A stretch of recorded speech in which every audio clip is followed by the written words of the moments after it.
Good morning, students. Today I am going to start chapter number 2 of history, and the name of the chapter is the Vedic period. So, students, open your books at page number 16.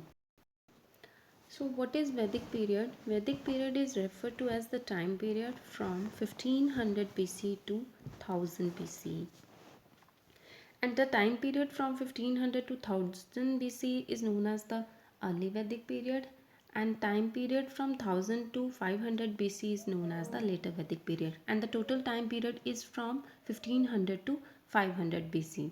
We have categorized these two timings in early Vedic and later Vedic period.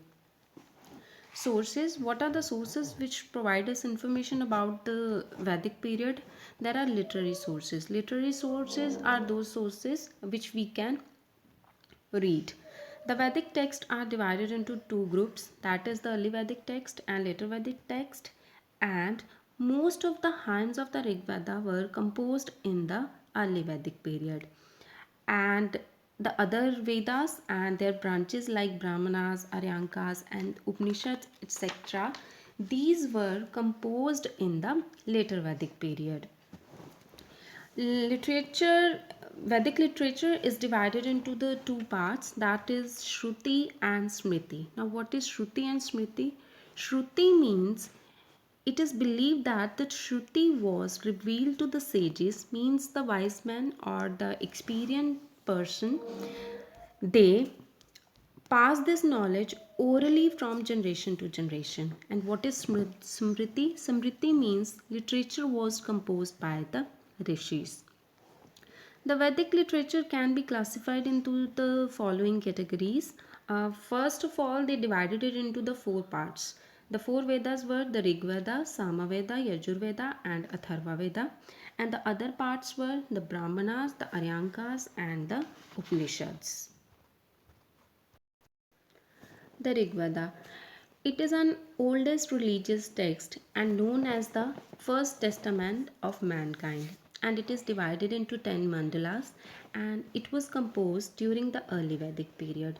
Much of the Indian philosophy is based on the Rig Veda, and it also contains the famous Gayatri mantra, which is the Om Bhur Bhava Swaha.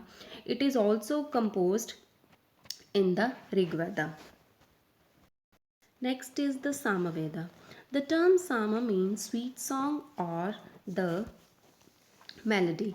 The hymns in Samaveda were meant to be sung at the time of the sacrifice by the priest. Meaning the priest, when they used to do any kind of sacrifice, they recited the mantras which were taken from the Samaveda.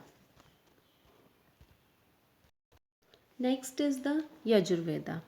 It deals with those hymns which were recited during the yajnas, and these hymns were throw light on social and religious life of the people.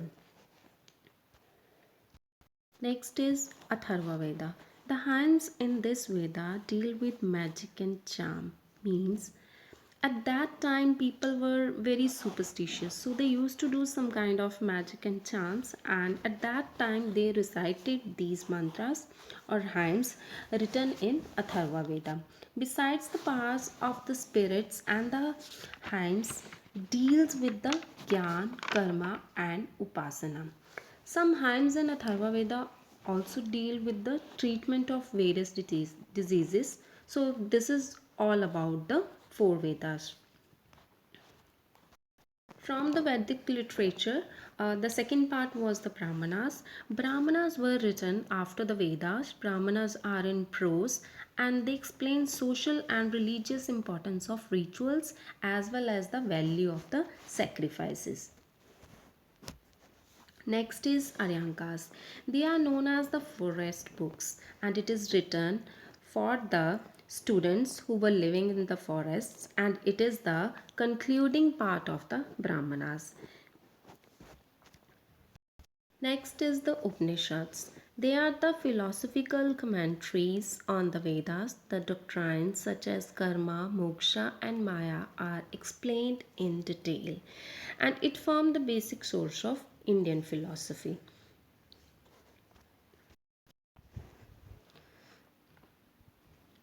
The allied Vedic literature. The Vedangas. They deal with the ways in which the Vedas ought to be chanted and are thus important in the understanding of the Vedas. Second is the Sutras. They are divided into three groups. The Saurashtras, they deal with the yajnas and sacrifices, and the Graha Sutras or Samat Sutras, which deals with the ceremonies connected with family life. Next is the Upvedas. As the name suggests, they are subsidiary Vedas. They are four in number. Ayurveda deals with the Indian system of medicine. Dhanurveda describes the art of warfare. Gandharva Veda describes the art of music. And Shilpa Veda deals with the art and architecture. Next is the Darshanas. There are six schools of Indian philosophy known as the Shad Darshanas. They include Nyaya Darshan, Visheshika Sankhya, Yoga, Purva Mimamsa, and Uttara Mimamsa. The Dharam Shastra. The law books were called the Dharam Shastras. Next is the Ashtadhyayi. It is a treatise on Sanskrit grammar by Panini, and information is given about the roots of the words and the context in which they were composed in Vedic literature. The epics. Epics serve as the main source of information. First is the Ramayana, and the second one is the Mahabharata. Ramayana. Uh, as you already know, these two popular shows, Ramayana and Mahabharata, are being shown in the TV nowadays. So I'll tell you a brief history about the Ramayana. The Ramayana was originally composed in Sanskrit, and the Sanskrit version is said to be the work of the Maharishi Valmiki. The story of Ramayana revolves around Ram and the abduction of his wife Sita by a demon king Ravan. The battle between Ram and Ravan, the duty, devotion, love shown by the brothers told in detail. Ram was the eldest of the four sons of Dashratha, the ruler of Ayodhya, who had three queens. Ram was the son of the eldest queen Kaushalya and was the heir apparent to the throne. After Ram was married to Sita, he was to be installed as the king. At this juncture, King Dashratha's other queen Kekai reminded him of the promise which he made earlier to grant her a wish. Kekai wanted her son Bharat to be the king and Ram to be sent for 14 years exile. Lakshman and Sita went along.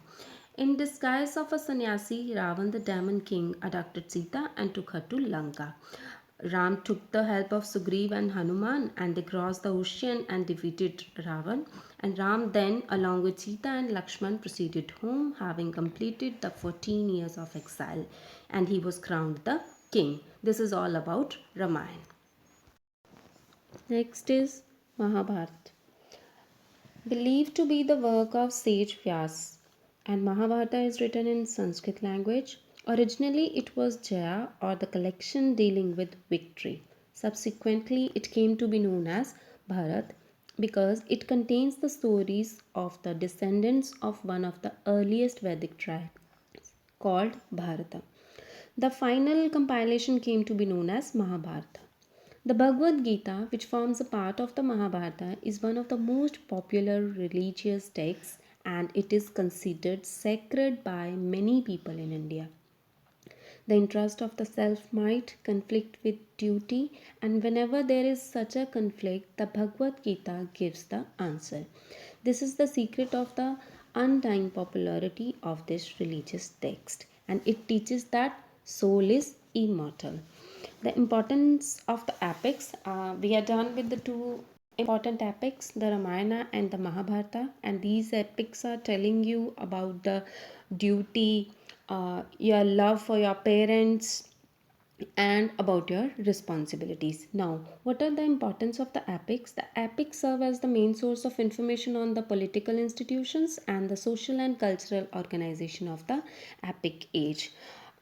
It also provides information on various Aryan kingdoms, their armies, their weapons which they used, and the Kshatriyas were entrusted with the defense of their kingdoms, and they believed that death in the battlefield was the noblest act in the life of a warrior, just like the Ravana did.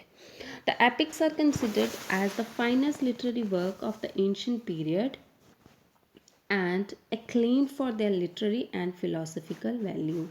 and they reveal the high ideals of family life of the Aryans.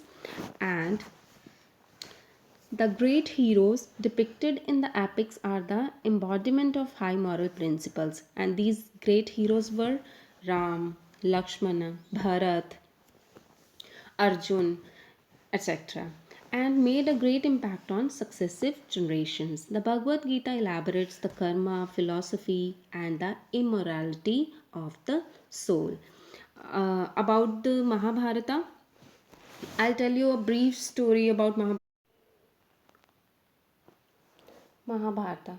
The king of Hastinapur, Dhritarashtra, had 100 sons known as Kauravas.